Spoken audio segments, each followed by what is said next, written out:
आपल्यासोबत नांदेड उत्तरचे शिवसेनेचे आमदार बालाजी कल्याणकर आहेत. तर काय सांगाल, काश्मीरमध्ये जे आतंकवादी हल्ला झाला, निष्पाप भारतीयांचा त्यात मृत्यू झालाय, काय पहिली प्रतिक्रिया?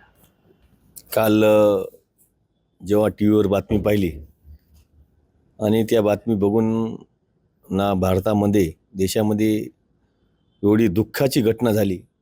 काल जम्मू काश्मीरमध्ये दहशतवाद्यांनी जे पर्यटन वासी असतात त्याच्यावर मोठा भाडहाडा केला. आणि कमसे कम 27 ते 25 जण मृत्युमुखी पडलेत. काही महाराष्ट्राचे काही आहेत, काही बाहेर राज्यातले काही पर्यटनवासी आहेत. आता ही खूप मोठी दुःख घटना झालेली आहे या भारतामध्ये. आणि 100% आज भारताचे पंतप्रधान मोदी साहेब तसेच अमित शाह गृहमंत्री साहेब 100% याचा बदला घेतल्याशिवाय राहणार नाहीत. आणि महाराष्ट्र राज्याचे मुख्यमंत्री साहेब तसेच फडणवीस साहेब, शिंदे साहेब यांचा सविस्तर माहिती घेत आहेत. महाराष्ट्राचे 4 ते 5 लोक मृत्यू झालेले आहेत आणि त्यांची माहिती घेऊन 100% येणाऱ्या काळामध्ये ते मदत करतील. आणि मग जे आपल्याला काय अडचणी आहेत ते म्हणजे आता आपले किती लोक आहेत तिथं पर्यटन वासिक ते त्या जेवढं होईल तेवढं ते आणण्याच्या महाराष्ट्रामध्ये लवकरात लवकर आणण्याचे प्रयत्न करणं चालू आहे. त्याचं आणि आपण जर बघितलं तर हातगावच्या तसं त्या निमित्ताने एवढा मोठा हल्ला झाला आणि माझ्या मतदारसंघाकडून आणि नांदेड जनतेकडून जे आज मृत्युमुखी पडले, मृत्यू झाला त्यांचा मी श्रद्धांजली माझ्याकडून माझ्या मतदारसंघाकडून जिल्ह्याकडून मी श्रद्धांजली अर्पण करतो. दुसरा विषय असा आहे की नांदेड हातगावचे शिवसेनेचे आमदार बाबूराव कदम कोळीकर यांनी पालकमंत्री अतुल सावे यांना एक पत्र दिलं होतं. त्या पत्रात जे तांडा वस्तीच्या निधीवरून प्रश्न उपस्थित केले होते. मात्र अतुल सावे असं म्हणतात की ज्यांना युतीत राहायचे ते राहतील, नाहीतर ते बाहेर पडतील. शिवसेनेला हा विषय आहे त्यांचा. आज महायुतीचं सरकार आहे आणि महायुतीच्या सरकारमध्ये अशा गोष्टी घडायला नाही पाहिजेत. कारण महायुती ठरविणारे पालकमंत्री साहेब नाहीत. अमित शाह साहेब आहेत, मोदी साहेब आहेत, फडणवीस साहेब आहेत, शिंदे साहेब. त्याने बसून काय आहे ते ठरविलं असेल. महायुतीचं जे नियम खालच्या स्तराला स्थानिकला कसे नियोजन लावायचं ते पालकमंत्र्याच्या हिशोबानं सांगलेलं आहे. हे नांदेड जिल्ह्याचा जे पालकमंत्री असतो ते जिल्ह्याचा पालक असतो, सगळ्या मतदारसंघातला पालक असतो, कुठल्याही एका मतदारसंघाचा पालक नसतो. त्याच्यामुळं सगळ्याला चांगला न्याय देण्यात यावं. आज महायुतीचं आमदार आहेत, शिवसेनेचे आहेत, भाजपचे आहेत, राष्ट्रवादी आहे, सगळ्याला समान न्याय द्यावा. असं कोण्या मतदारसंघात जास्त निधी देण्याचा प्रयत्न करू नये आणि विचारात घेऊन त्याला न्याय दिला पाहिजे आमदाराला. आज आम्ही जनतेनं आम्हाला कशाला निवडून दिले? काम करण्यासाठी, विकास करण्यासाठी निवडून दिले. आज माझी दुसरी टर्म आहे. बाबूरावची पहिली टर्म असली तरी बी आज बाबूराव जिल्हा परिषद मेंबर होता आणि त्याला सगळा अनुभव आहे. कारण त्याला विचारात घेऊनच काम केलं पाहिजे, मला घेऊन विचारात केलं पाहिजे. राष्ट्रवादीचे काही आमदार आहेत, चिखलीकर साहेब, असे यायला घेऊन काम केलं पाहिजे. आज भाजपचे सुद्धा स्वतः आमदार नाराज आहेत. म्हणजे पालकमंत्र्यांनी विश्वासात घेऊन काम केलं पाहिजे. कारण पालक हे एक पालकासारखा असतो आणि सगळ्याला घेऊन चालणारा पालक असतो. त्याच्यामुळं पालकमंत्र्यांनी या गोष्टीत काही विचार केला पाहिजेत.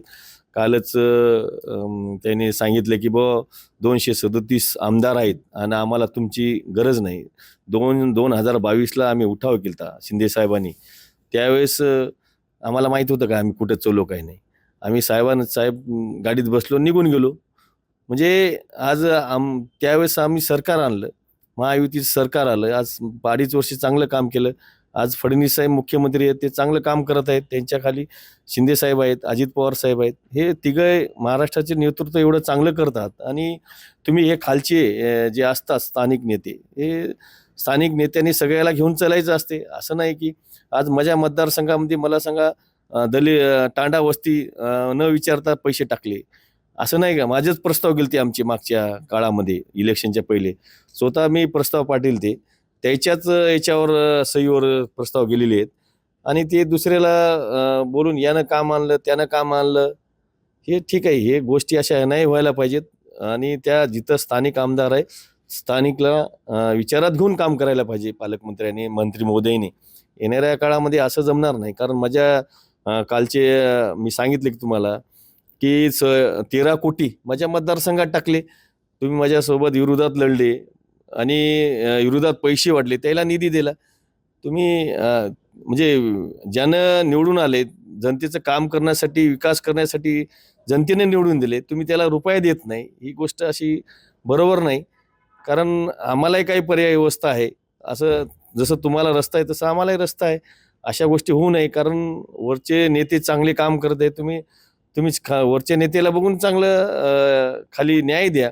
जसे आज वरचे नेते आज कोण्या जिल्ह्याला समान काम करत आहे. त्याच्यामुळं खालच्या नेत्यांनी समान काम करत. त्यांनी म्हणतात की बुवा आम्हाला गरज नाही, असं गरज नाही. जेव्हा आमची गरज होती तेव्हा आम्हाला वापरला, अशी गोष्टी होऊ नये. आणि आज गरज नाही म्हणजे असं गरज आहे, सगळ्यालाच गरज आहे, त्यालाही गरज आहे, आम्हालाही गरज आहे.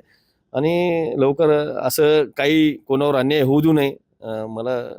मी पालकमंत्र्याला सांगतो की अशा गोष्टी होऊ नये, कारण वातावरण खराब होत आहे शहरातलं. त्याच्यामुळं व्यवस्थित सगळ्याला न्याय देण्यात यावा. आणि जे आज 13 कोटी टाकले, आज मग तुम्ही माझ्या विरोधात लढले त्याला टाकले पैसे.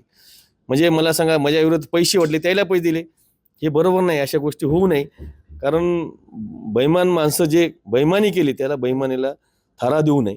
तुम्ही इमानदारीला थारा द्या. आम्ही इमानदारीने काम करता, आम्ही इमानदारीने तुमच्या सोबत आहे. ठीक आहे, आम्ही काय केलं, तुम्ही काय केलं, आम्हाला घेणं नाही. आम्हाला आमच्या मतदारसंघापुरता न्याय द्या.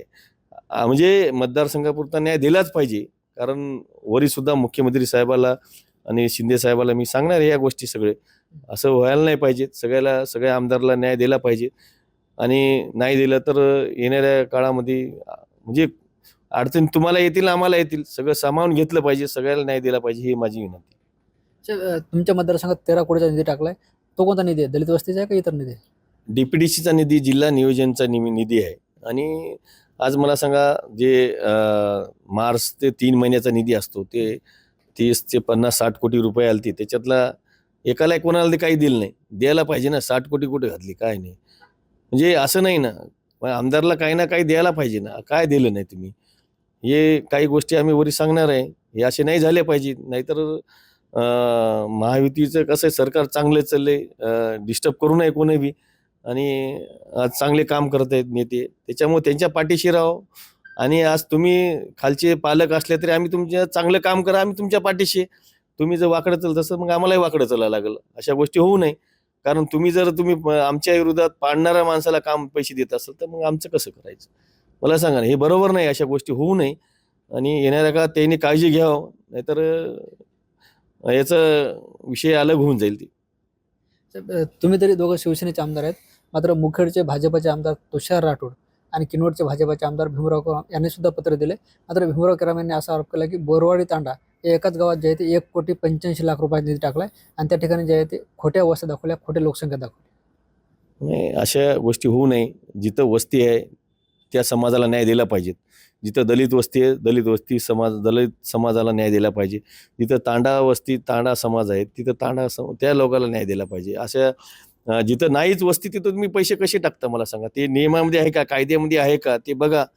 कारण आम्हाला बी काही कायदे समजतात, आम्हालाही माहिती आहे, आम्हाला अभ्यास झालेला आहे. आज मी नगरसेवक 2 टर्म होतो, आज आमदार आहे 2 टर्म.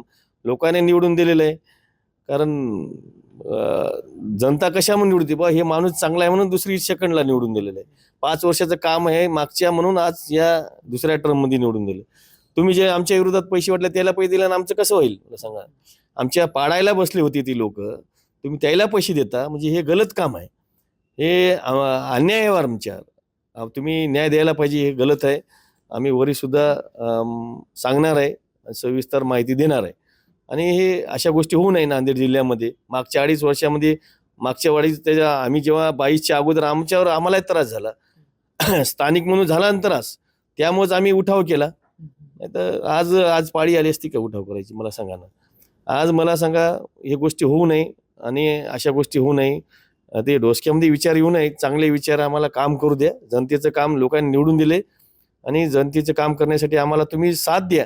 त्याच्यामुळे आम्हाला दिली तर आम्ही तुम्हाला साथ देऊ. ज्या पद्धतीनं आमदारांच्या तक्रारी समोर येतात, DPTC बैठक वादळी होईल असं वाटतं आता. नाही, ते सांगू शकणार नाही. बसून हे प्रश्न सोडण्यात यावे पालकमंत्र्यांनी. तसेच वरच्या नेत्याला आम्ही बोलणार आहे, ते काय बोलतील ते आम्ही सांगूत काय आहे पुढचा विषय.